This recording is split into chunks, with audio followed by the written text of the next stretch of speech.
that many years ago I used this portion of Scripture in one of the prison facilities, and there was a big event going on that day. There was different bands playing and different guest speakers and things going on, and it's the first time that Pat and I were ever in that facility, in the big gymnasium. And I'm just ready to get up to speak what the Lord had given me to prepare, and the chaplain whispers in my ear, "Shorten it." And I'm just getting ready, I'm doing an introduction, and he says, "Shorten it some more." And it's like, I'm getting frazzled, you know, and so I shortened it. So I got up to the microphone and said, "I guess I'm going to do the Reader's Digest condensed version of this message," you know, and everybody laughed for a second, but that's how you learn. That's how you learn to, that's what he wanted, that's what we did. I've got a statistic. How many people here like statistics? Nobody, huh? Well, Lily. The average American, and I took an average because men do this more than women. The average American walks. How far would you say the average American walks per year? Per year? Per year. I took what statistics say men walk and women walk, and I averaged it. Okay? It's 1,131.68 miles per year. Okay? And Pat and I had a little discussion on that, and I said, well, look, I walk all day at my job, so I'm putting miles on, whereas Pat sits at the computer a lot at her job, so she's not really racking up a lot of mileage. She don't need oil changes as often as I do. No. You average, how much alcohol do you think the average American drinks?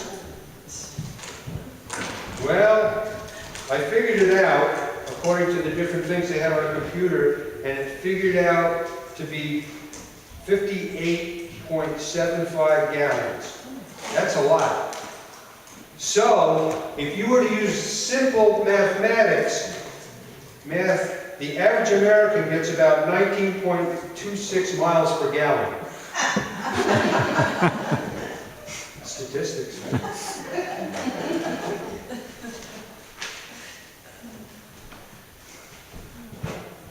Father, I just pray that you use my mouth now as a pen in a writer's hand, Lord, and just pray that these people would hear what the Spirit would say to the church. I entitled this, "Is Your Heart Troubled?" And who is this Jesus? The key scripture is what we just read, John 14, verses 1 through 6. Maybe I'll repeat it so that we get it in our hearts, we get it in our thinking, and we know where I'm coming from.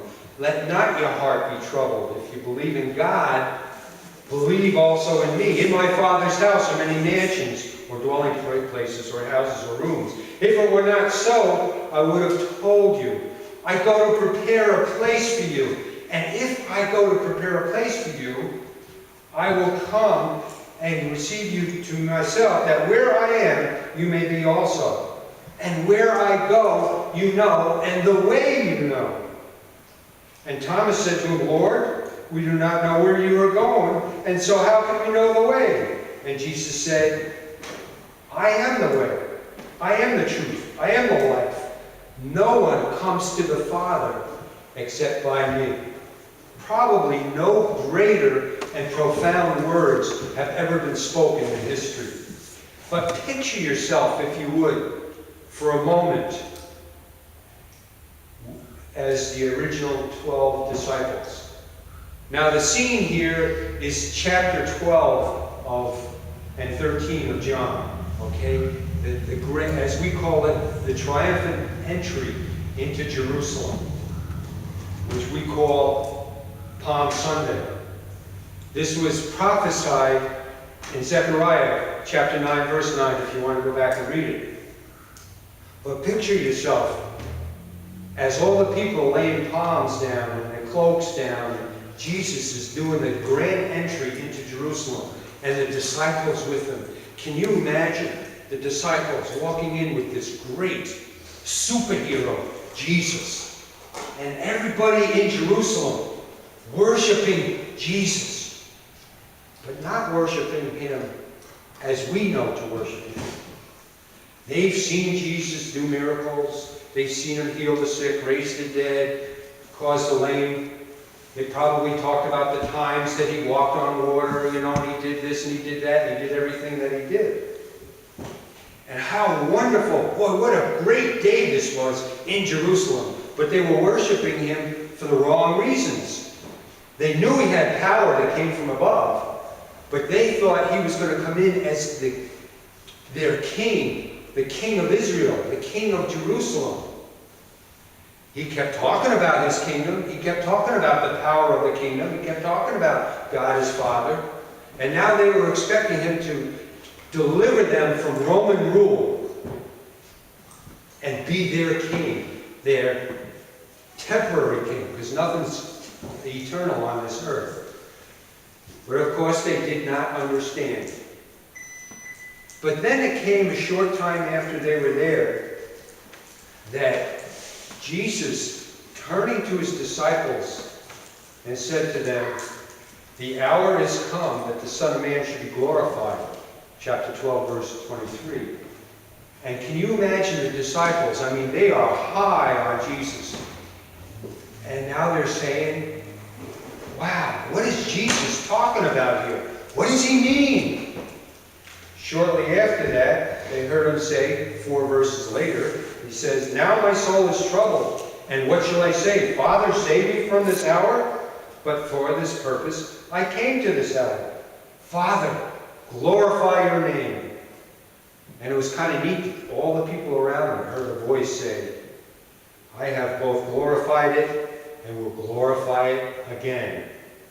Wow. Can you imagine the feeling, the sensation of the disciples, never experiencing anything like this before, not knowing what was going on? Well, Jesus, 5 days, let's fast forward this 5 days, keep the picture in our minds, keep it clear. So 5 days later, Jesus was celebrating the Passover meal with his disciples, and he broke bread and drank the wine, and he said one of them would betray him. Can you imagine the 12 looking at each other? Who would it be? Who could it possibly be? We know each other intimately. We spent all this time together. How could any of us betray Jesus after all he's done for us, after all he's shown us, after all he's taught us? They didn't understand. Well, then when the event happened with Judas, and Judas left, and Jesus said, "Do what you do quickly," they must have really started the anxiety building up in them. What's going on here? What is going on here? And Jesus said, "You don't understand what's going on, but do what I tell you to do." And he started washing their feet. Washing their feet. They didn't understand this at all. They didn't understand what he was doing at the time. Then he started talking about he was going to depart shortly from them. Depart? What do you mean depart? How the confusion sets in, the anxiety sets in, and things start building here. We've been together for 3 years, and now our leader is talking about leaving us? Oh no, what are we going to do? Peter says, "Lord, where are you going?" And the Lord says, "Peter, where I'm going, you cannot come now." Peter says, "But I would die for you." And can you imagine Jesus turning around and pointing his finger right at Peter and saying, "Before the cock crows, you'll deny me 3 times. Wow. Can you imagine feeling that? Hearing Jesus, the Lord, say that to you? "But Jesus, I would die for you." "No, you're going to deny me." They had been together for all of this time, and they couldn't figure out what was going on. Let's move up to the 21st century today. We see a flood of violence and crime and things going on. People don't feel safe anymore. The elderly are barricading themselves in their apartments and homes. Alarm systems on houses, cameras. You have to lock everything up and hope that it doesn't get broke into. And besides what's going on the inside, on the outside, we have a new but not so new enemy that has called upon a jihad against our nation, using their scriptures, using their beliefs to cause destruction and murder around our nation and around the world. the demon-driven fanatics. They claim that there's possibly 34 suitcase nukes missing around the world. Some of them could be in this nation. They claim that there are at least 2,000 radical terrorists somewhere in this nation, blending in with societies. Nuclear missiles are aimed at this nation, and our president has told so many Arab nations that the United States is not a Christian nation. Can you imagine our king, our chief, denying Christ in front of the Arab nations? Right there is placing a curse upon this nation. On the physical plane, this country is being ravaged by fires, by tornadoes, by hurricanes, by floods, by every conceivable thing to come down and destroy our geography, our ecology. We're seeing this all around us. Wow, financial ruin is everywhere. Unemployment is at a new high. National debt is at an all-time high. Things are just not good. You know, we're seeing families being torn apart. We're seeing divorces at new highs. We're seeing sicknesses and illnesses and diseases that have never been heard of before. New insects that are out doing things. And the world is just not running the way the Lord designed it to run. Well, then we can say, and the disciples said back then, who is this Jesus that says, don't let your heart be troubled? Don't let your heart be troubled. Look what's going on around us. Trust me. Trust me. Don't have a troubled heart. Trust me. Believe in me. Well, what kind of man would say that? Really, in this world today, who can any of us trust? Can you trust doctors? Can you trust lawyers? Can you trust judges? Can you trust your financial advisors? So many people today can't even trust their own spouse. And yet this Jesus says, trust me. If you have a troubled heart, trust me. I know what's going on in your life. Trust me. Who can we really believe when it says, let not your heart be troubled? When crisis arises, it's unique that it's natural for people to run to churches, to synagogues, to houses of worship. 9/11, all the churches started filling up. Were people really getting saved? Were people really getting converted? Or were they just getting religion? Well, look at the churches today. They've emptied out again, so I guess they just had religion. But in a world where there's so much pluralism, so many religions and beliefs and doctrines and denominations and everything else, what is the right one? What is the true one? Well, surely God is big enough that there are many paths to God. There's got to be. Well, we can ask one question. Is it really true? There are many paths to God, or is there one path to God?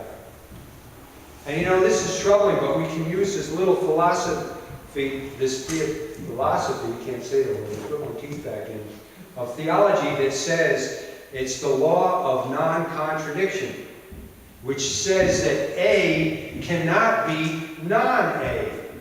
Well, emphasize that a little bit. If I wrote this sermon individually that I'm presenting today, I either wrote it, and if Jay claims he wrote this sermon that I'm giving today, we both cannot say we individually each wrote this sermon. That would be contradictory to the law of non